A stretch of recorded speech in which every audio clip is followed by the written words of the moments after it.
Mr. Vikram.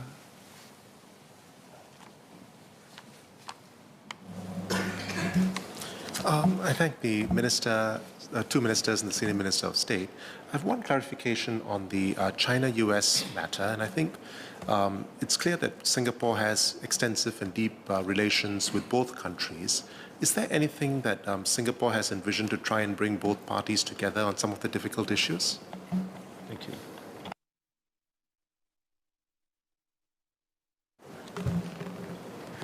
We do have good, deep, constructive relations with both parties. I think we should also know our place in it. We are not going to be able to bring them together.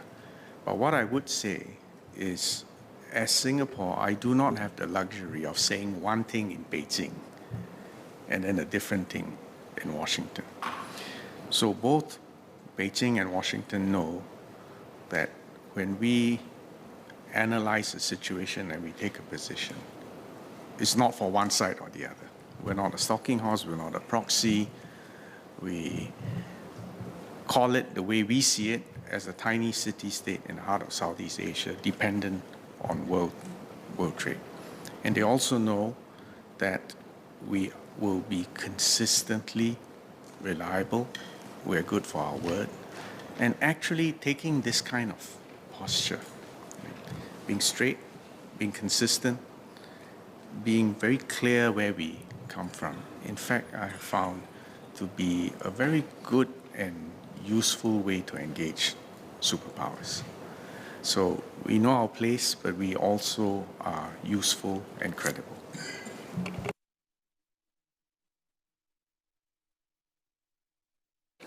Thank you, sir. I have a clarification on ASEAN's approach towards Myanmar.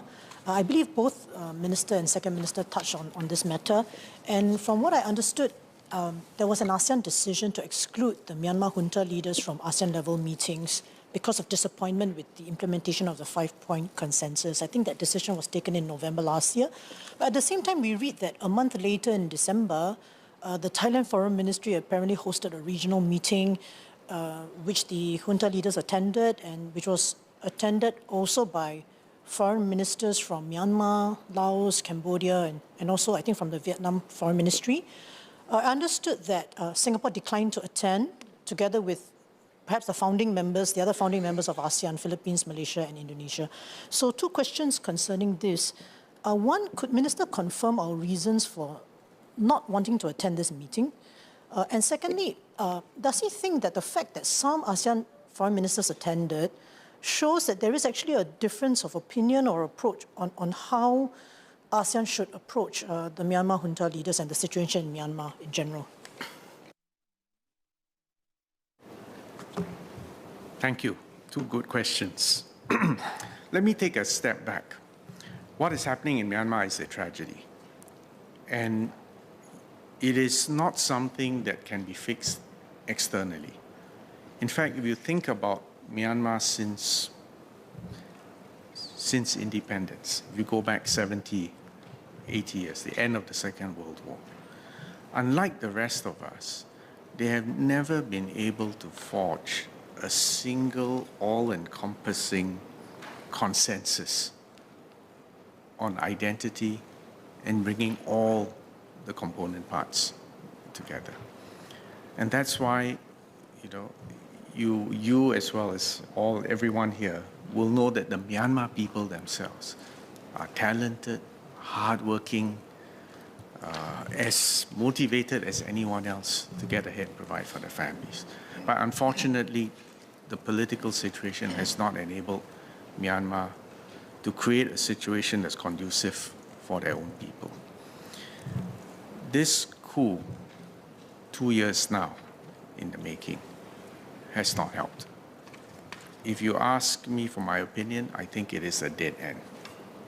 It's not going to lead to a road where you will achieve national reconciliation, national reconstruction, the forging of a national identity, the protection of minorities, the uplift of its economy and of the capacity of its people.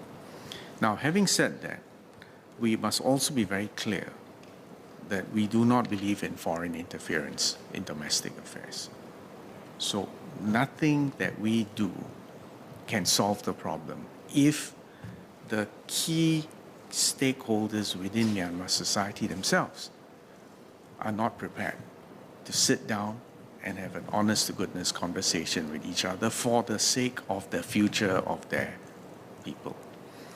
So we must understand that although we clearly disapprove of the coup, and we don't recognize the current military junta in Myanmar, it does not give ASEAN a license to interfere in its domestic affairs. And I hope you agree with me that it is necessary for us to take this principled but restrained position on Myanmar. So your first question was about representation. So in April 21, when our leaders met in Jakarta, there was a special ASEAN meeting called for that. That was the meeting that created the 5-point consensus amongst the ASEAN leaders present. Unfortunately, there's been no significant progress. So later on that year, we decided that Myanmar will not participate at a political level in ASEAN meetings. You can argue about why this distinction between the political level and the civil service. And the reason for that is because Myanmar remains a member of ASEAN. And we do want it to continue to enjoy the benefits of membership to the extent possible within the constraints of its own domestic politics. We want it to be able to access information which is available to ASEAN. And that's why we say we're not keeping any secrets from you. You have a seat at the table. In fact, if you watch the videos of ASEAN leaders meeting or the foreign ministers meeting, there's an empty chair. We don't insist on an empty chair. We say don't send a political representative because we don't recognize the coup and the military authorities. But by all means, send the senior-most civil servant, the permanent secretary or the equivalent. And Myanmar refuses and would rather keep the chair empty. Our leaders met again in November and reaffirmed this decision that at the summit and at meetings of the foreign minister, there shall be no political representation from Myanmar. And we've maintained that position since then. Now, I should also say that it doesn't mean that everyone views the problem in Myanmar through the same prism. Clearly, the immediate neighbors who face risk of refugee outflows would be in a greater hurry to see a resolution and perhaps may be prepared to compromise more on resolution. For us, we are maintaining a principled position of disapproval, but whilst the political leaders of Myanmar are not represented at the summit and at the foreign ministers level, it doesn't mean there's no communication, no engagement.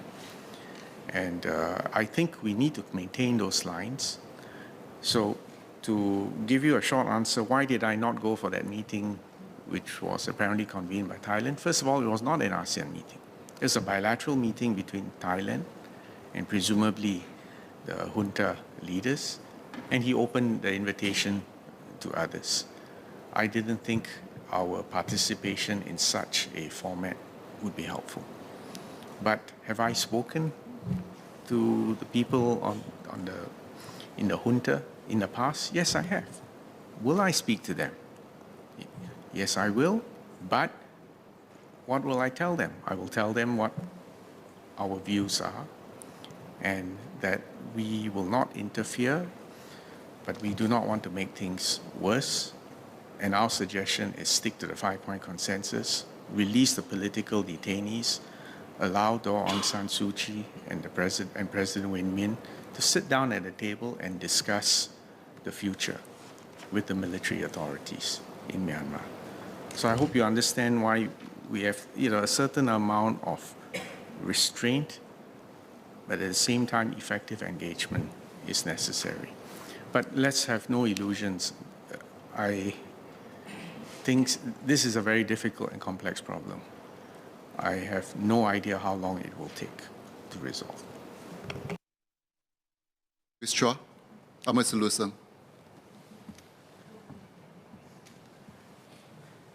I almost want to say I have to apologize for whatever I've done again. But I know Minister Vivian is very concerned about refugees as well, and has also personally visited the refugee camp. So two clarifications on that point. I mean, as I shared in my card, it's been 6 years since we increased our contributions to UNHCR. So I think the reply is we're not doing it now. So could I just ask when is the next review for our contributions to UNHCR? Second, I really do hope we can consider some limited scholarship to a limited number of refugees so that we can give them some hope and perhaps some future in this world we live in now.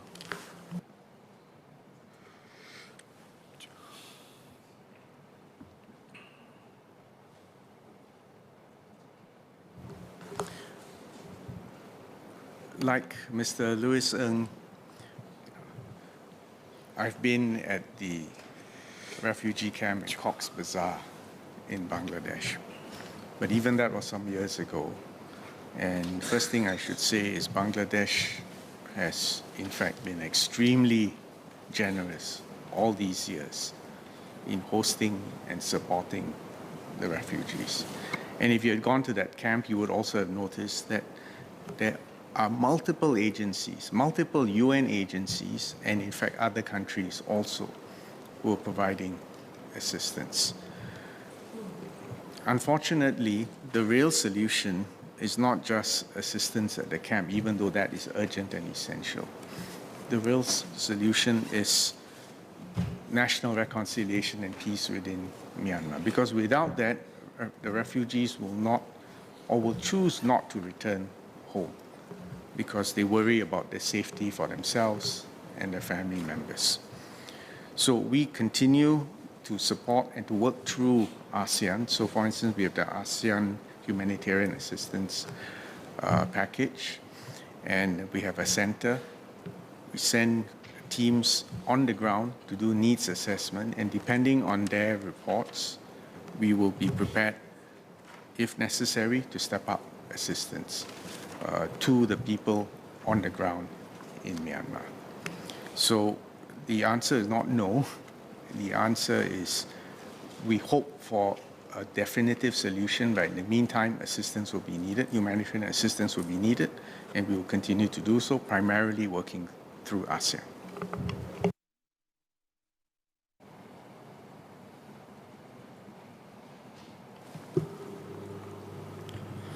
Sir, I acknowledge the extreme complexity of the situation in Myanmar, and I don't for a minute think that there are any simple solutions to it.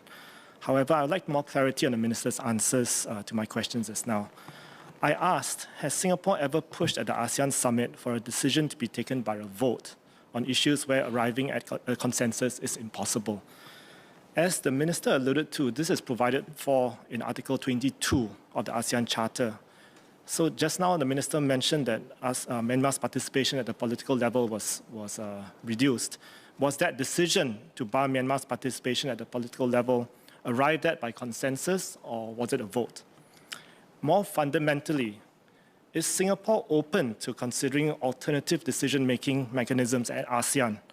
Or is MFA's position that sticking to the consensus decision-making approach in all cases best serves Singapore's interests? The Minister has stated that decision by consensus at ASEAN is a feature, it's not a bug. However, does the Minister agree that sometimes features don't work well in all situations? Thank you. Thank you.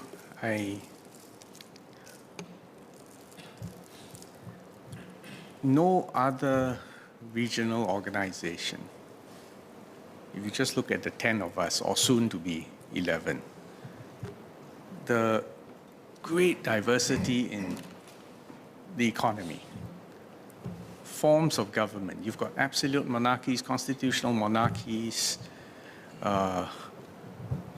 democracies of various shades, and sometimes even outcomes of coups. And if you look at language, culture, religion, there is no other regional organization that I can think of with that range of diversity. So that's first point, to understand that. Then we go back in history, why the consensus principle? And it has everything to do with diversity, and in the midst of diversity, you must remember, it is very important to protect especially a community or state or body of opinion that may be a minority at that point in time. So you're right, when consensus is abused, it becomes an avenue for everyone to take hostages and to loosely threaten a veto. I recognize that danger. But actually, in practice, knowing that you have to seek consensus creates a whole level of additional consultations, negotiations, compromises, imaginative diplomacy, which would not be present if everyone had easy access to just majoritarian voting. So I explain all this at some length so that you understand why I believe there was good reason for the founders of ASEAN to design the consensus principle. And whilst I recognize the challenges, it is not something which I am keen to lightly abandon or change. Now, coming specifically to Myanmar as a worked example, when the leaders gathered in April 2021, obviously, Daw Aung San Suu Kyi and the president, the state councillor of Myanmar, and the president Win Min could not attend. They were detained. The other 9 ASEAN leaders were present or sent designated envoys who could act with their authority. Senior General Ming Online, the commander of the Tatmadaw, the Myanmar Armed Forces, attended that meeting. We did not view his attendance as conferring legitimacy upon him or giving him the status of a head of state. Nevertheless, as far as we're concerned, the decision on the ASEAN 5-point consensus was made at that meeting. Now, subsequent decisions made, for instance, on the question of political representation, initially made at foreign ministers level and ultimately affirmed at the leaders level. And again, the coup leader was not present at the table. As far as I'm concerned, there was consensus from the ASEAN leaders legitimately recognized by each other. The consensus principle continues to operate. And more importantly, we have not allowed Myanmar to hold us hostage and force us to expedite, for instance, recognizing the coup outcome so that we can conduct business as usual. And at the same time, we've been able to express a view which enjoys consensus amongst all the other members of ASEAN. So, you know, when in life you're dealing with complicated situations, be very, very wary about quick fixes and about resorting to simply raising hands. Sometimes there are issues for which dialogue, engagement, arguments are better conducted, even if it's in a prolonged phase. But with honesty and good faith, I think we can make progress. And as you yourself have, I mean, you've obviously read the ASEAN Charter as well. And you know that, in fact, the ASEAN Charter does envisage that there will be occasions when consensus will not be possible. And in those circumstances, it hands over sufficient flexibility, at least in my opinion, sufficient flexibility for the leaders to decide how to move forward. So all in all, as far as this worked example is concerned, there will be arguments, but generally it has worked, and ASEAN has made progress. We've been able to continue negotiations with our external partners. We've been able to sign agreements, and work has gone on. And when Myanmar has a government which is legitimate and recognized as such, I'm sure they will sign on to the agreements that we have made as well. But that's all the more reason why no secrets. And they are fully privy to, and we will listen to whatever views they have to share on the agreements and negotiations that we are engaged on.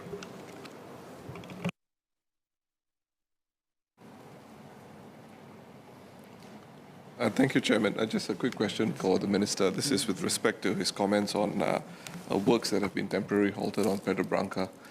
Can I confirm with the Minister what is the timeline vis-à-vis Singapore's position on the monsoon season? So when can we be expected to recommence works, precisely because the works are for the purposes of protecting against sea level rise and climate change? Thank you.